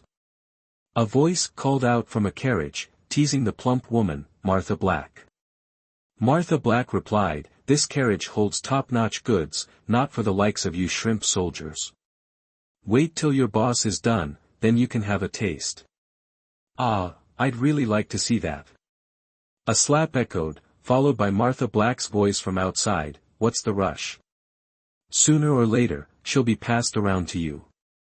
Hurry up and open the damn gate, the boss is waiting." All right. This soldier's life is truly lonely. TCH, only you horny bastards feel lonely. Tens of thousands of soldiers, but only 100 or so comfort women each campaign. How can that be enough? Only a few get a good meal, a taste. The rest of us just go without, same as always, ain't that right? That's why I said, it's the officers who enjoy the perks. Us grunts can only slap our beds. Cut the crap. With all those comfort women, you're telling me you don't sneak around? Stealing a few at night for a quickie, don't think I'm blind. Heh, Lillian White trembled at the lewd laughter. These men didn't see comfort women as human. Were they dragged out of their sleep for sex? Terrifying. Lillian White clenched her fists, trying to summon strength, but it was futile. They were all defenseless, truly fish on a chopping block, at the mercy of invaders. Tonight, a sense of foreboding clung to her. The carriage stopped, then lurched forward a few steps before halting again. Martha Black pulled back the curtain and yelled inside, "Arrived." Without another word, they were yanked out like chickens and dumped on the ground. A man with an abacus followed Martha Black. He carefully surveyed the women scattered on the ground, muttering, 12 more virgins, 6 in total. He judged by their clothing, clearly excluding Lillian White. The man examined the women's appearance and began quoting prices, 32. 72. 52. Reaching the woman in green, he declared with satisfaction, "Ah, this one's good, still a virgin, 100 liang." When he looked at Lillian White, she purposely contorted her face, crossing her eyes, flaring her nostrils, and twisting her mouth. The man recoiled, landing on his backside. "You call this merchandise?" Martha Black frowned, roughly rubbing Lillian White's face. "Probably scared stiff. This one's a fine piece of goods." Then, 52. The plump woman, intending to sell Lillian White for a high price, protested, "This one's worth at least 152. Like this." The man gestured towards Lillian White, still cross-eyed, nostrils flared, and mouth twisted. "Told you, her face is just cramped. It'll be fine in a bit." The man trusted Martha Black, but this woman before him didn't look like top-notch merchandise. Seeing Martha Black's insistence, he knew further argument would cause trouble. The officer hadn't been laid in days and had a taste for beauty, no deal. If these women ran, forget the money, his life would be forfeit. He relented, "Fine, 152 it is." This time, Lillian White's face truly tightened. 152. Why not go higher, to 205 for good measure? Reluctantly, Lillian White and the others entered. On the way, many soldiers stared at them like rare, exotic beasts. Lillian White lowered her head, trying to shrink herself, afraid of being seen with her normal appearance restored. Inside the chamber, the man said, "Rest for now. This is your chance to become phoenixes. In the tents over there," he pointed to a group of tents behind him, "are the major generals and other high-ranking officers. Serve them well, and perhaps when they return from battle, you can become their concubines. Otherwise, don't say I didn't warn you, even high-class goods like you will become low-grade, fit only to be passed around." The man left, humming a folk song with his hands clasped behind his back. One of the women, dressed in a yellow robe, angrily kicked at the alfalfa at her feet. "Who wants to serve those lecherous bastards?" The rest of the women continued to weep. Lillian White sat huddled in a corner, clutching a handful of dirt that she smeared on her face. The young woman in the green dress next to her sobbed, "Is your face better now?" "Ah, yes." Lillian White noticed the woman in green kept looking at her. "What is it?" The woman in green said, "You haven't cried at all. Can crying make us escape?" Lillian White retorted. The woman in green shook her head. Lillian White continued, "If crying is useless, then why cry? Better to think of a way to escape." The woman in yellow scoffed, "Escape? In your dreams. This is the Imperial Guard camp. Even with wings, it's impossible to escape. Even if you get out, to the east is a great river, to the west a desolate plain, to the north a cliff, and to the south, the enemy camp. How will you escape?" Lillian White asked curiously, "Why were you captured?" "I offered myself up. I deliberately let that fat woman catch me." Lillian White gaped, feigning shock, as did several others. "Don't you know that Duke Kung's only son, Ethan Moore, is participating in this campaign?" "Do you know Ethan Moore?" Some nodded, others shook their heads. The woman in green beside Lillian White shook her head, but her eyes were filled with curiosity. The woman in yellow smirked, "A bunch of ignorant bumpkins. I'm the only one here fit to serve General Moore." One of the women who knew of Ethan Moore said, "You're delusional. Everyone knows General Moore has no interest in women. You'll fail and be left with nothing but wishful thinking." The woman in yellow, dressed as a young maiden, was clearly a virgin. The woman in yellow declared, "I'm Blossom Harper from the Red Blossom Pavilion in the capital city. I've never met a man who doesn't like women. Even General Moore won't be able to keep his pants on when he sees me." She seemed prepared, familiar with the geography and clearly knowledgeable about Ethan Moore. but even her knowledge couldn't compare to Lillian White's. Ethan Moore would never lose control of himself. For anyone he disliked, even if they stripped naked before him, he would remain impassive. And this woman in yellow was clearly not someone he would like. He only knew he loved one person, it wasn't that she couldn't. Princess Naomi of the Southern Dominion, with eyes so clear and bright, rivaled only by her love for Ethan Moore. The other women, hearing whispers of Blossom Harper's former, specialized profession, turned their faces away in disdain. The woman in green also recoiled, whispering to Lillian White, "Don't mind her, it's beneath us." Lillian White nodded. This Blossom Harper, the brothel woman, was truly a strange case. That night, Lillian White lay awake, staring into the brightly lit encampment. She racked her brains but couldn't devise an escape plan. Blossom Harper was absolutely right, given their location, fleeing in any direction was a near-certain death sentence. Only someone could take her out, and it would have to be a high-ranking officer. The only royal guardsman she knew was Ethan Moore. But Lillian White didn't want to involve him, it would only deepen her debt to him, a debt she'd find difficult to repay. So, the only option was, to seduce another officer. Her virtue would be at risk. This wouldn't do, that wouldn't do, Lillian White despaired. Suddenly, the protective barrier around the pen was opened, casting the interior into shadow. Lillian White could only make out figures entering. She burrowed deeper into the alfalfa hay, hiding in the corner, holding her breath. As they approached, the light flared, revealing several soldiers in uniform. They stuffed cloth into the mouths of the sleeping women in the hay, ripped off their clothes, and, taking out their own little brothers, thrust them mercilessly into the bodies of these pitiful women. The muffled cries and the squelching of flesh against flesh made Lillian White nauseous. Covering her mouth, she cowered in the corner, noticing the woman in green in another corner. She clutched her clothes to her chest with one hand, the other over her mouth, tears streaming down her face. Meanwhile, Blossom Harper, blissfully asleep, lay sprawled out, oblivious to the horrors unfolding. A true veteran of many battles. Lillian White, hands clamped over her ears, eyes squeezed shut, remained hidden until the men, sated and satisfied, finally left. Then, she could no longer contain it, she vomited. The violated women lay dazed and motionless, while another wept, clutching her torn clothes around her. The pen, ravaged by these bandits, was in complete disarray. Lillian White's heart pounded with lingering terror. It was truly horrifying. At dawn the next day, the man returned, noticed the disarray, and muttered, "Those bastards, at it again."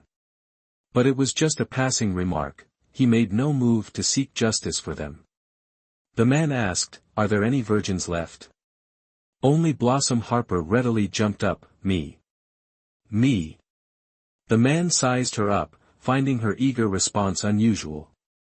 In his years of doing this, it was the first time a girl had been so enthusiastic, almost desperate. He pointed, "You." Then, indicating the woman in green, "And you." Finally, gesturing to the woman in the red robe, "You. Come with me." The man chose the three most beautiful women. Lillian White, having smeared dirt on her face, was indistinguishable in terms of beauty. The woman in green, anxious as a rabbit, asked the man, "Where are you taking us?" "Of course, it's a disguise. Having fun with the family tonight." The man winked at her. The woman in green fell to the ground in terror, shaking her head wildly. "I won't go, I'd rather die than go." Her resistance resulted in her being knocked unconscious and carried away. Before leaving, the man ordered his subordinates, "We won the battle today, there's a celebratory feast tonight. These women are idle, have them go to the kitchen and help out." "Yes, sir." Lillian White's group was then ordered to the kitchen by the subordinates. Passing by a tent, Lillian White happened to glance through a gap in the canvas and saw a somewhat familiar figure. She paused, thinking she had seen wrong. Looking again more carefully, the figure was still there. Julian Carter, dressed in moon-white robes, his long hair neatly tied back as always, held a white game piece in his slender fingers, hesitating to make his move. Julian Carter. Julian Carter. Lillian White felt like a drowning person grasping at a lifeline. What are you gawking at? Move it. A subordinate shoved Lillian White, looking at her menacingly as if he wanted to devour her. Lillian White had endured these men for too long. Knowing Julian Carter was here, her courage surged. She threw a punch, aiming directly at the subordinate's eye. While he was reeling, Lillian White ran towards Julian Carter's tent, crying out, "Julian Carter!" Julian Carter looked up at the men who followed, his eyes dark. Seeing General Carter's son embracing a camp follower, the subordinates were terrified, instantly falling to their knees. "Master Julian, this camp follower, camp follower." Julian Carter looked at the subordinate coldly. The subordinates kowtowed repeatedly. "Master Julian, we know we were wrong. Get out." Julian Carter said coldly. The subordinates retreated, grumbling. This camp follower must have come from a brothel in the capital city, she must be Master Julian Carter's old flame. Julian Carter looked at Lillian White trembling in his arms and asked with concern, "Are you all right?" Lillian White pulled back from his embrace, shaking her head sadly, then nodding. This was the first time Julian Carter had seen her so docile. He felt a little unfamiliar, his heart pounding. He quickly resorted to their usual banter to hide his own unease. "Slut, what are you doing in the army camp?" Hearing Julian Carter's tone, Lillian White let out a small laugh. She truly loved it when he called her slut. With a smile, she teased, "This slut missed you. Look how hard I've worked, risking everything to see you. I infiltrated as a camp follower, and last night I almost—" Lillian White dismissed the horrifying image of the previous night. "Anyway, you can't abandon me." Julian Carter blushed, unlike before when he would have cursed her back. Instead, he remained silent. "Julian, are you going to finish this game?" A deep, magnetic voice sounded from behind Julian Carter. Lillian White froze. That voice. Julian Carter leaned halfway, turning to the person behind him with a playful smile. "Ah, Sue, I'm so sorry, it's all this harlot's fault for causing such a commotion." Lillian White felt that this was the first time Ethan Moore had looked at her like this, a frigid gaze she'd never encountered, even in her past life. Ice cold, it even carried a hint of resentment. His voice was strained as he asked, "Who are you?" He pretended not to know her. "Very good." Julian Carter, still oblivious to Lillian White's unusual behavior, looked awkwardly at Ethan Moore, unsure how to introduce her. "Old friend? Senior sister? Or, harlot?" Seeing Julian Carter's predicament, Ethan Moore's eyes darkened slightly. "Lover?" He had never considered this definition before. The number of times he and Lillian White had met could be counted on one hand. She had teased him relentlessly, yet he couldn't bring himself to dislike her, even feeling a certain.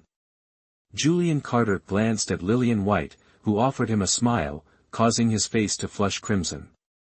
Julian Carter neither confirmed nor denied, which Ethan Moore interpreted as tacit agreement. Ethan Moore gave a cold laugh, his gaze fixed on Lillian White's belly. His stare was so icy that Lillian White could feel a chill.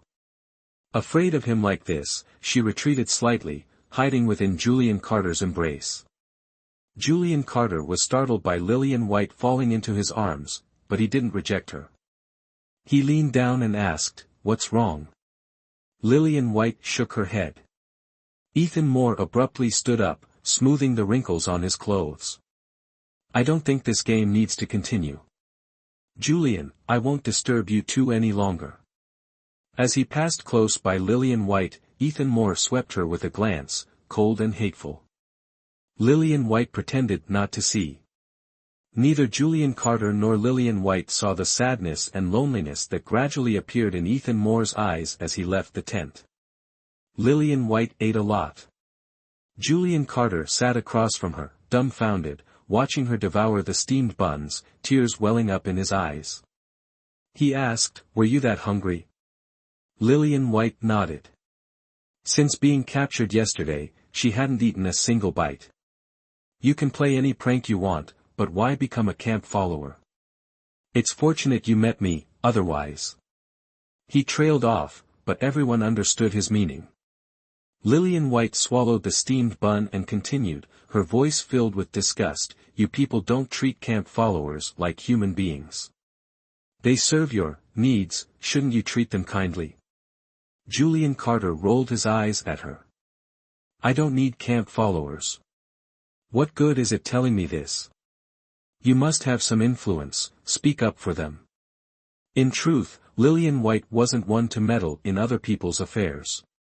However, last night's events were fresh in her mind.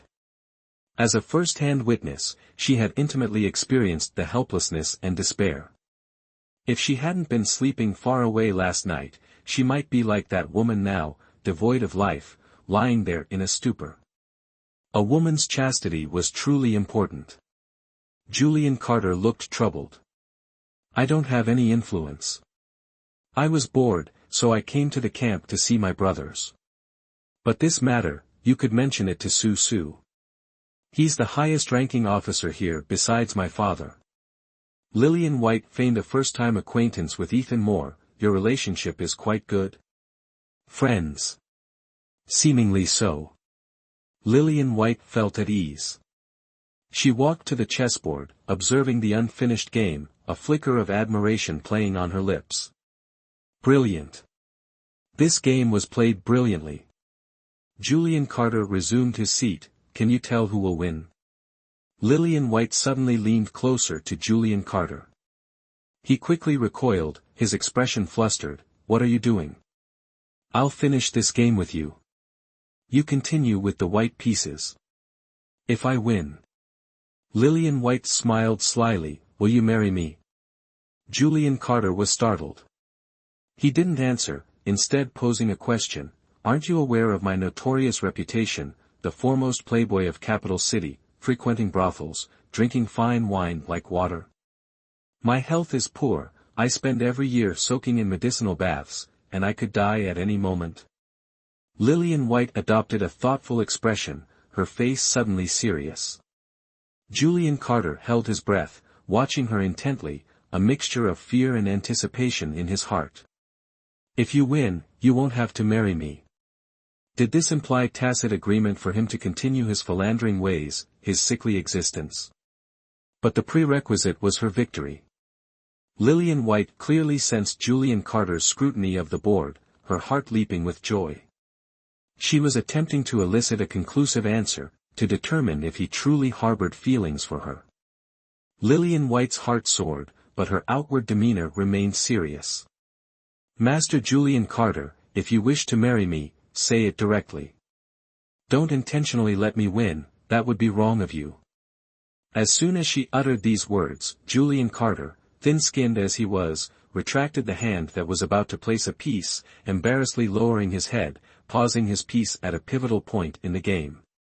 Truly a brilliant player. Lillian White felt a pang of self-pity. If Master Julian Carter doesn't want to marry me, there's no need to be so ruthless, to finish me off so decisively. Your haste is showing, no need to be so obvious.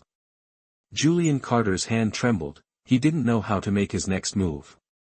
At this moment, a young officer clad in velvet and carrying a saber approached. "Brother Julian." Lillian White turned to look, startled by his face. "Seventh brother." Julian Carter returned the white piece to the wooden bowl and stood to greet him. Victor Carter glanced at Lillian White, his expression immediately changing. He angrily berated Julian Carter, "It's not even nightfall yet, and you've already called for a courtesan? Are you that desperate?" Julian Carter appeared indifferent. "I incurred a romantic debt outside. She clung to me relentlessly, even disguising herself as a courtesan to get close. Seeing her painstaking efforts, I decided to indulge her. Julian Carter, at this moment, seemed like a different person. Though still undeniably striking, his expression held a more mocking, dissolute air. Was this the Julian Carter everyone saw? Why did he have to feign such weakness, such decadence? Was the side he showed her his true feelings? Pay her and send her away. Victor Carter impatiently looked at Lillian White, her face smeared with dirt, her appearance unsightly. Well. Julian Carter looked at Lillian White awkwardly. Lillian White understood his meaning, whether to stay or go next was up to her. She didn't want to leave this place alone, to die outside or be sold again by traffickers. She wouldn't do it.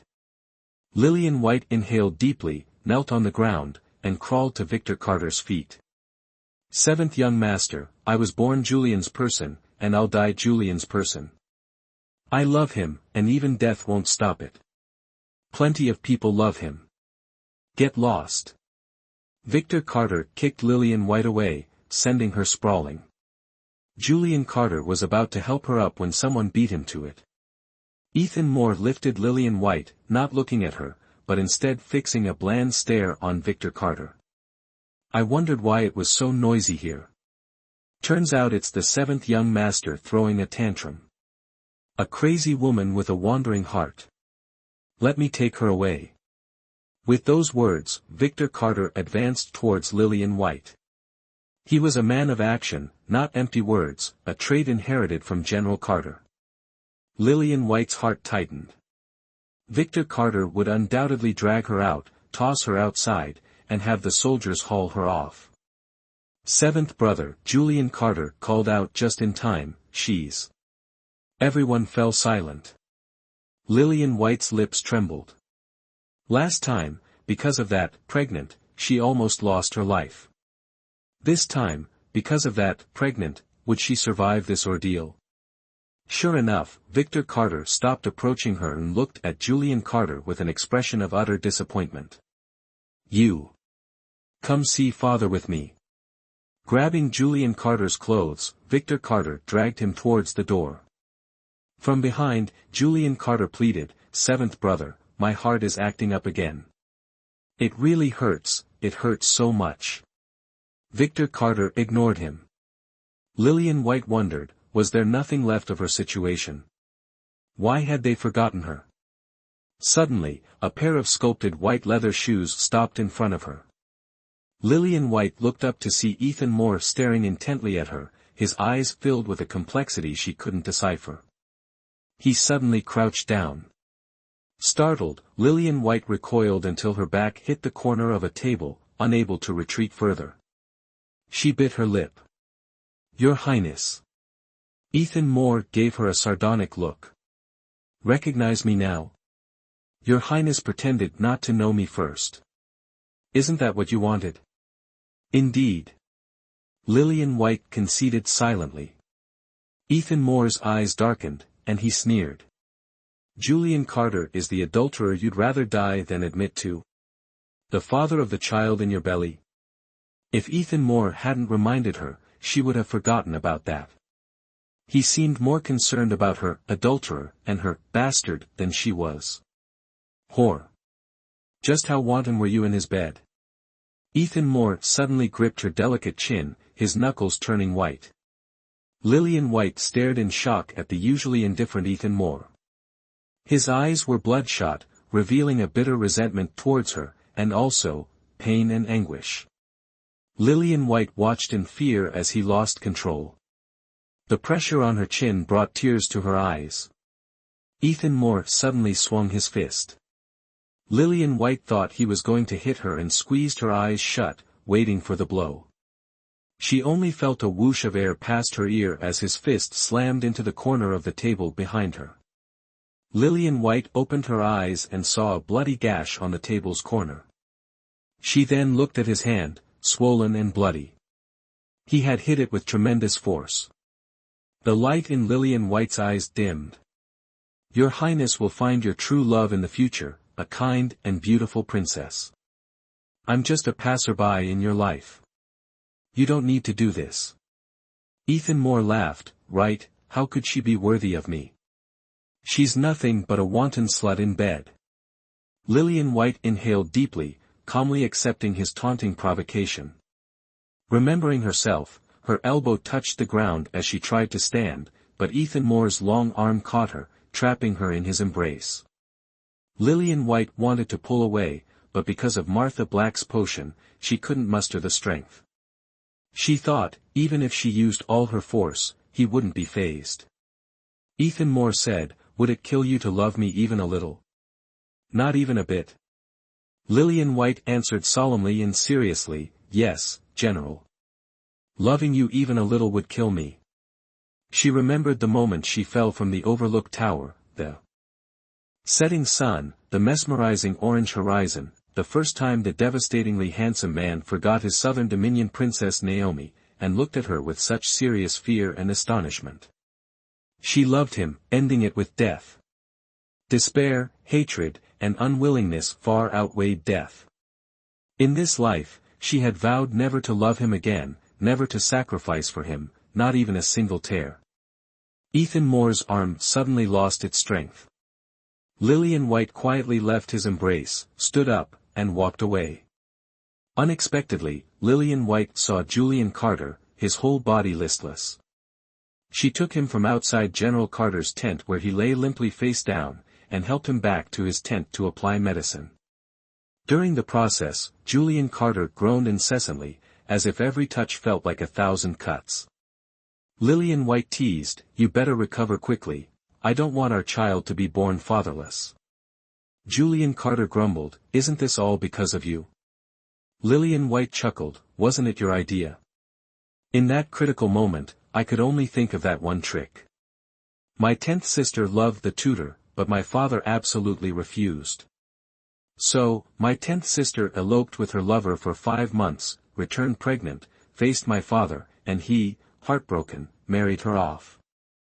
I originally planned a similar scheme, but before I could gloat, my father flew into a rage, thrashed me, and I ended up being pitifully carried back by you.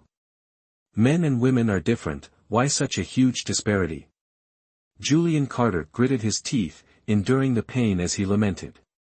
Lillian White said, "Next time, ask the tutor how his father beat him. I think you'll feel a bit more balanced." "Slut!" Julian Carter suddenly cleared his throat, calling out to Lillian White. "Let's continue the game. We haven't determined the winner yet." "All right." Lillian White thought Julian Carter would intentionally lose to her, but unexpectedly, he pressed her every step of the way, giving no ground. Ultimately, her skill was no match for his, and she lost by one move. Lillian White felt a bit listless, so, young Master Julian is heartless towards Lillian White. "I concede." Julian Carter chuckled, "Rotten wood can't be carved." Lillian White was taken aback, raising her eyes to look at him curiously. "There's a celebratory banquet tonight, and my father told me to bring you. Go wash your face. Look, it's filthy." He raised his hand as if to wipe her face. His hand hung in mid-air, but he didn't continue. Lillian White saw him debating whether to wipe her face or not, so she reached out, took his hand, and guided it to her face. Julian Carter's face flushed crimson. "Oh, young Master Julian is blushing. So shy. Have you never touched a woman's face before?"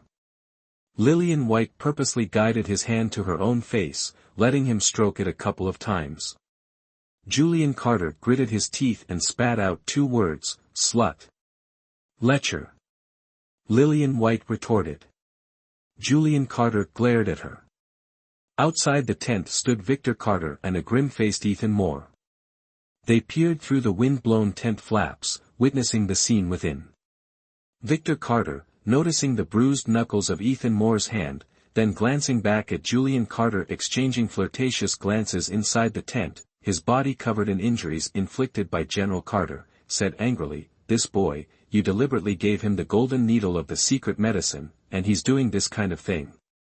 I've noticed he's gotten much thinner lately, he's definitely been sucked dry by this vixen." Ethan Moore clutched the golden needle of the medicine tighter in his hand. Lillian White wasn't exactly a sheltered young miss, at most a poor little rich girl putting on airs. She had never attended any grand banquets, the largest being the celebratory feast for Andrew White's promotion, where they invited the neighbors over for a meal, and that was that. This evening's banquet seemed quite extravagant. According to Julian Carter, the attendees ranged from his father, the Grand General Carter, to mere brigadier generals. All officers from this military campaign. Not quite, there are also 2 uninvited guests freeloading here. Lillian White pointed at herself, then at Julian Carter. Julian Carter protested, "I'm the son of the highest-ranking person here, how am I an uninvited freeloader?"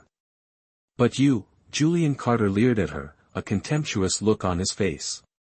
Lillian White wasn't angered, instead, she smiled brightly, "Going by your logic, then I'm the daughter-in-law of the highest-ranking person here, so I'm not freeloading either."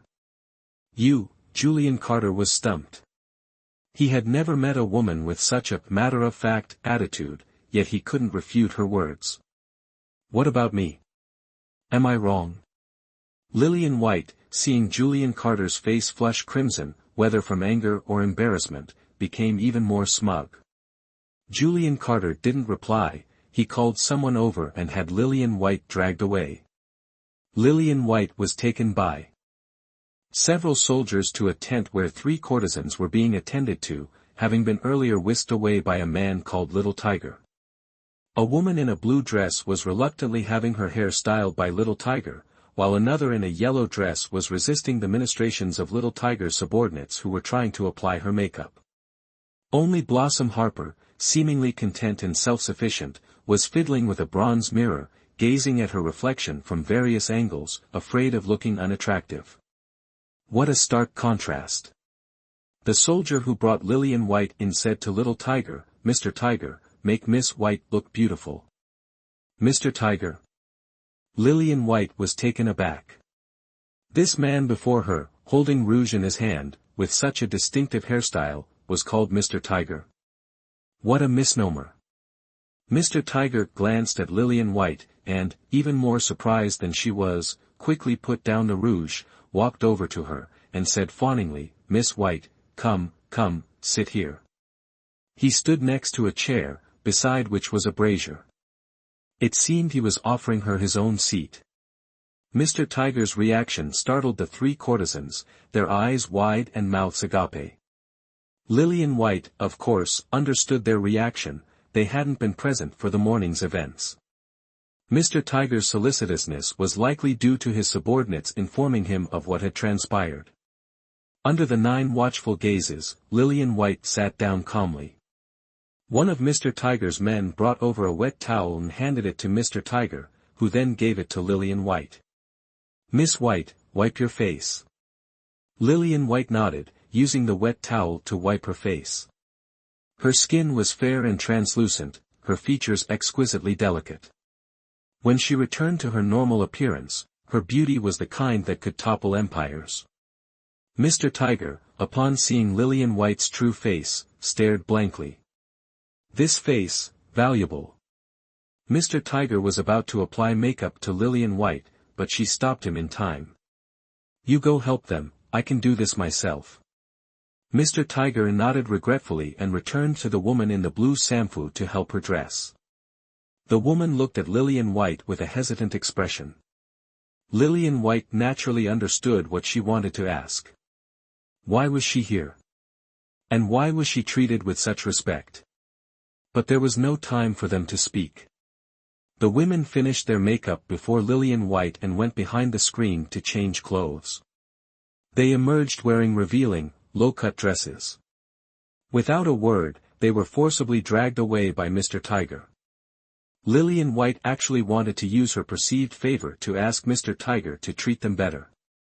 But before she left, Julian Carter had warned her not to interfere in military matters.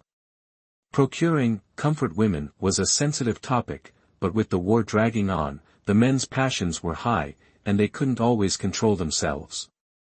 Physical harm was a small matter, causing unforeseen incidents was the bigger concern. Ordinary girls wouldn't become comfort women, not even brothel workers. Without a willing supply, they had to be bought from traffickers. As for where these comfort women came from, everyone turned a blind eye. The commanding officers condoned this behavior, and if Lillian White interfered, it would cause trouble. Lillian White had to do the same as them, turning a blind eye. After finishing her own makeup, Lillian White was about to leave when a soldier stopped her. "Miss White, you haven't changed your clothes yet." Lillian White looked down at her own clothes. She had originally been wearing a white dress, but now it was gray with dirt. She nodded apologetically to the soldier and returned to the tent to find a change of clothes. But when she saw the clothes in the chest, she couldn't help but break out in a cold sweat. They were all extremely revealing garments. Lillian White went back out. The soldier, seeing Lillian White still in her dirty clothes, asked, "Miss White, why haven't you changed yet?" "These clothes, they're not suitable for me." The soldier went inside and rummaged through the clothes in the chest. He, too, felt that something was amiss. His eyes lingered on the clothes the other women had just taken off. Although somewhat soiled, they were better than what Lillian White was wearing. The soldier said, "If you don't mind, you could wear their clothes. Looking like this is a bit disrespectful." Lillian White knew this herself and nodded. The soldier then brought the 3 sets of clothes the women had taken off and gave them to Lillian White, nodding to her before leaving. Lillian White examined the 3 sets of clothes, brushing them off to see which was the cleanest. As she brushed off the yellow-robed woman's clothes, something fell out. Lillian White picked it up and looked at it. Her eyes suddenly widened. It was a small, silver leaf-shaped waist ornament, seemingly ordinary to anyone in the Radiant Glory dynasty. But in Southern Dominion, it was a protective charm. In her past life, every time Ethan Moore went to war, Princess Naomi of Southern Dominion would give him one to wear for protection. So, that woman in the imperial yellow robe is from the Southern Dominion? Is she a civilian caught in the crossfire, or a spy with ulterior motives? The honey trap, a classic ploy, flashed across Lillian White's mind. A shiver ran down her spine. Should she speak up? What if she was overthinking it, wrongly accusing an innocent life? Taking a deep breath, she chose the imperial yellow robe without hesitation. She would use herself as bait to expose the truth. If the spy saw Lillian White wearing her clothes, she would act rashly to avoid exposure, seizing the first opportunity to silence her. Her meager self-defense skills wouldn't be enough. She needed to tell Julian Carter. Dressed, she went straight to Julian Carter's tent, but he wasn't there. A soldier informed her that Julian Carter had taken a chessboard and gone to find General Moore. What fortunate luck! Time was of the essence. She had to find Julian Carter. Following the soldier to Ethan Moore's tent, she waited while he announced her arrival. He returned, gesturing, "Miss White, you may enter." Lillian White nodded, lifting the curtain. Anxiety washed over her as the familiar scent of orchids filled the room. His favorite scent. To please him, she had planted orchids throughout the garden, each one painstakingly placed by her own hand. She hadn't minded the labor, only wishing to bring him joy. What brings you here?" Julian Carter thought it inappropriate to call her whore in front of others, but Lillian felt unnatural and strange on his tongue. Embarrassed by his awkwardness, he turned, inadvertently catching Ethan Moore's eye. He offered Ethan Moore a weak smile. "Julian, I need to speak with you," Lillian White said, getting straight to the point. "What is it? So urgent? Can't it wait until I finish this game with Sue?" Julian Carter asked, perplexed. "No," Lillian White replied with a serious nod. Seeing her unusual seriousness, Julian Carter put down his chess piece and said to Ethan Moore, Sue, wait." "All right," Ethan Moore replied calmly. Lillian White glanced at him, her face devoid of the intense emotions she once held. Her gaze fell to his bandaged hand, still seeping blood. Without a word, she turned and left. Ethan Moore remained alone in the tent, his lowered eyelids casting shadows that concealed his emotions. Only weariness was visible on his face. Lillian White explained everything to Julian Carter. He pondered, "You make a valid point. We can only confirm she's from the Southern Dominion. Whether she's friend or foe remains to be seen. This puts you in a dangerous position. It's the only way. This can't be exposed. Let's see how your father and seventh brother perform." General Carter was known for his impulsiveness, and Victor Carter was no different. Julian Carter frowned silently, pondered for a moment, then spoke with utmost seriousness, "All right then, we'll do it your way. Until this matter is thoroughly investigated, you're not to leave my side. What about when I need to relieve myself? What about bathing? What about sleeping? Fine, you're mine now, come along." The evening banquet approached, with Lillian White and Julian Carter in attendance. General Carter was already seated at the head of the table, chatting merrily with Ethan Moore. Whatever they discussed, it brought a cheerful expression to General Carter's face. Victor Carter sat to General Carter's left, sipping wine and occasionally interjecting a few words. The other seats were filled with officers, tankards in hand, guessing drinking commands, their boisterous laughter filling the air. The only vacant spot was to Ethan Moore's right, where 2 jugs of wine and several plates of untouched food sat. It was, presumably, Julian Carter's place. "Brother Julian, over here." Victor Carter gestured to the empty seat. Julian Carter glanced at Lillian White. "Let's go." "All right," Lillian White nodded. They approached General Carter, and Julian Carter bowed, "Father." The remnants of General Carter's anger were still apparent. His jovial expression vanished, his gaze sweeping over Lillian White. "You're the daughter of Soto City's magistrate, Andrew White?" he asked directly. Lillian White dipped her head. "Yes, General. A refined appearance, but settling down isn't always a good thing, especially with my shameless son." Lillian White, unsure how to respond, maintained a polite smile. Julian Carter chuckled. "Well, I do have a wise and valiant father, don't I? Get lost. Sit down."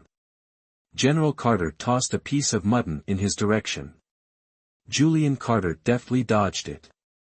"Father, I have a heart condition." General Carter rolled his eyes.